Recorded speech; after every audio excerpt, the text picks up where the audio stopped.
करेंगे सीधे संवाददाता देवव्रत भगत जुड़े हैं। देवव्रत, अब देखा जा रहा है कि सरगर्मियां तेज हो चुकी हैं। तमाम जो नामांकन भरे गए थे, कई नामांकन वापस भी हो चुके हैं। अब मैदान में 7 उम्मीदवार चुनावी मैदान में ताल ठोक रहे हैं।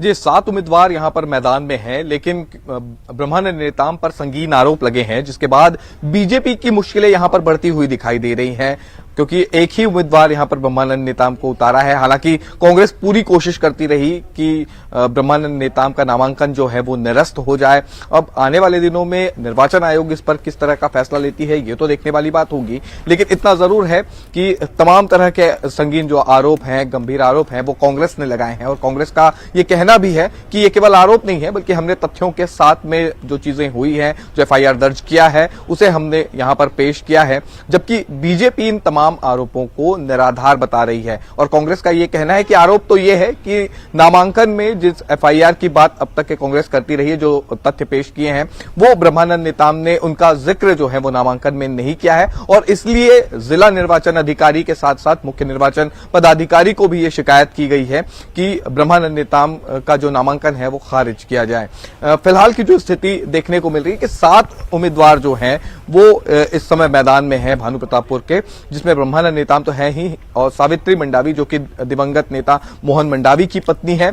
इसके अलावा एक उम्मीदवार की यहां पर जो चर्चा है वो है सर्व आदिवासी समाज से अकबर राम को राम, और वो इसलिए क्योंकि सर्व आदिवासी समाज ने अपने बहुत सारे उम्मीदवार यहां से खड़े किए थे। तकरीबन 18 उम्मीदवार जो थे वो आदिवासी समाज के खड़े हुए थे। उसके बाद आपसी सहमति बनी, और आपसी सहमति के बाद एक ही उम्मीदवार को खड़ा किया गया है। तो बीजेपी और कांग्रेस दोनों के ही लिए आदिवासी समाज का ये उम्मीदवार बड़ी चुनौती हो सकता है। तो फिलहाल जो स्थिति देखने को मिल रही है, बीजेपी मुश्किलों में है, कांग्रेस कॉन्फिडेंट है, जबकि सर्व आदिवासी समाज के जो उम्मीदवार खड़े किए गए हैं उनसे चुनौती का सामना एक तरह से कांग्रेस और बीजेपी को दोनों को ही करना पड़ सकता है। बिल्कुल बिल्कुल देवव्रत, आप लगातार जुड़े रहे, आगे भी अभी आपसे जानकारी लेंगे हम। और इसी बीच जहां रायपुर से बीजेपी प्रदेश प्रभारी ओम माथुर आज से 4 दिवसीय दौरे पर छत्तीसगढ़ पहुंच रहे हैं। प्रदेश प्रभारी ओम माथुर सबसे पहले कोर कमेटी की बैठक में शिरकत करेंगे। बैठक में प्रदेश पदाधिकारी, प्रदेश मोर्चा अध्यक्ष, जिला प्रभारी, सह प्रभारी, जिला अध्यक्ष शामिल होंगे। इसके बाद दोपहर को संभागीय प्रभारी और प्रदेश महामंत्री की बैठक लेंगे। बैठक में भानु प्रतापपुर उपचुनाव में बीजेपी की रणनीति और आने वाले 2023 विधानसभा चुनावों की तैयारियों पर चर्चा होगी। आपको बता दें कि बीजेपी ने 2023 विधानसभा चुनाव में बेहतर प्रदर्शन के लिए अपनी तैयारियां और बैठकें दोनों तेज कर दी हैं।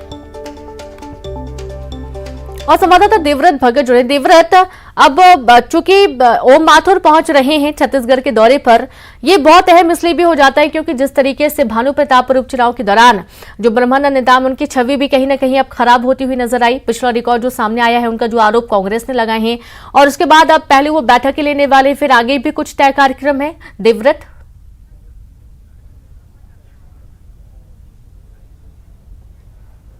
जी रीनू, जिस तरह से भानु प्रतापपुर उपचुनाव, ब्रह्मानंद नेताम पर लगे आरोपों की चर्चा इस वक्त पूरे प्रदेश में है, लिहाजा प्रदेश प्रभारी ओम माथुर तक भी इसकी जानकारी है। उन्होंने भी इस पूरे मसले को संज्ञान में लिया है। और आज क्योंकि लगातार मैराथन बैठकें हैं, अहम चर्चा होगी, और जब मिशन 2023 को लेकर के बातचीत होगी तब सत्ता के सेमीफाइनल का भी जिक्र किया जाएगा। जी हाँ, मैं कह रहा हूं कि भानु प्रतापपुर उपचुनाव का जिक्र यहां जरूर होगा कि यहां पर बीजेपी की परफॉर्मेंस कैसी होती है, क्योंकि अब आने वाले समय में बीजेपी फूंक फूंक कर कदम रखना चाहेगी, और ये नहीं चाहेगी कि किसी भी तरह की गलती का दोहराव हो। क्या ब्रह्मानंद नेताम को टिकट देते समय पूरी जांच पड़ताल की गई या नहीं की गई? कौन ऐसे नेता थे जिन्होंने ब्रह्मानंद नेताम के नाम का रिकमेंडेशन दिया?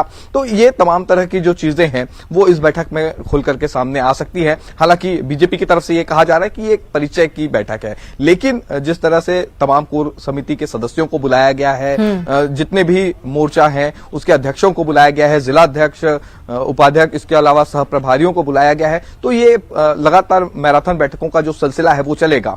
ओम माथुर जिस तरह से छत्तीसगढ़ पहुंचे और बहुत कॉन्फिडेंटली उन्होंने ये कहा है कि कांग्रेस उनके लिए कोई चुनौती नहीं है और वो छत्तीसगढ़ में परमानेंटली सरकार बनाना चाहते हैं, तो एक बात तो साफ है कि वो अपनी रणनीति एक तरह की तैयार करके आए हैं। अब रणनीति का इंप्लीमेंट किस तरह से करना है, किस तरह से छत्तीसगढ़ में सत्ता लानी है, इसका पूरा जो काम है वो प्रदेश की कार्यकारिणी, प्रदेश के पदाधिकारी और प्रदेश के नेता करेंगे, कार्यकर्ता करेंगे।